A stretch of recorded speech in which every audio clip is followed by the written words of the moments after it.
Alright, सो आज बात करते हैं one of the important principles of double OP, जो कि इनहेरिटेंस है। इनहेरिटेंस का मतलब किसी क्लास की प्रॉपर्टी किसी और क्लास के ऑब्जेक्ट को हम इस्तेमाल करने दें, उसे इनहेरिटेंस बोलते हैं। और सी प्लस प्लस में 5 अलग अलग टाइप के इनहेरिटेंस है।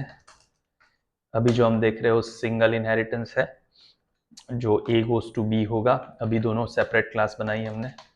और इनहेरिटेंस में प्राइवेट प्रॉपर्टीज क्लास की कभी भी इनहेरिट नहीं होती। पब्लिक और प्रोटेक्टेड जो हम आगे पढ़ेंगे, वो सारी की सारी प्रॉपर्टीज या फंक्शंस इनहेरिट हो जाता है। और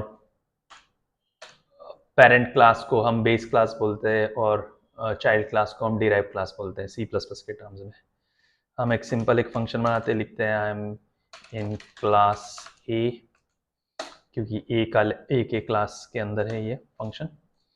और सिमिलरली fun2 करके एक बनाते हैं और यहाँ लिख देते हैं I am in class B. So फिलहाल दोनों क्लास इंडिपेंडेंट है, कोई भी किसी को इनहेरिट नहीं कर रही। इनहेरिट करने के लिए आपको यहाँ पे कोलन ए लिखना होता है, लेकिन ऐसा करेंगे तो ए का पब्लिक पार्ट और प्रोटेक्टेड अगर हो तो बी के प्राइवेट में चला जाएगा, जो कि हम अभी नहीं चाहेंगे। हम हमेशा चाहेंगे कि पब्लिक में ही जाए। सो ये पब्लिक है वो बी के रेफरेंस में है, ए के रेफरेंस में नहीं है। ए का तो inherit protected plus public part always होगा। Anyway, now let's create an object of class B.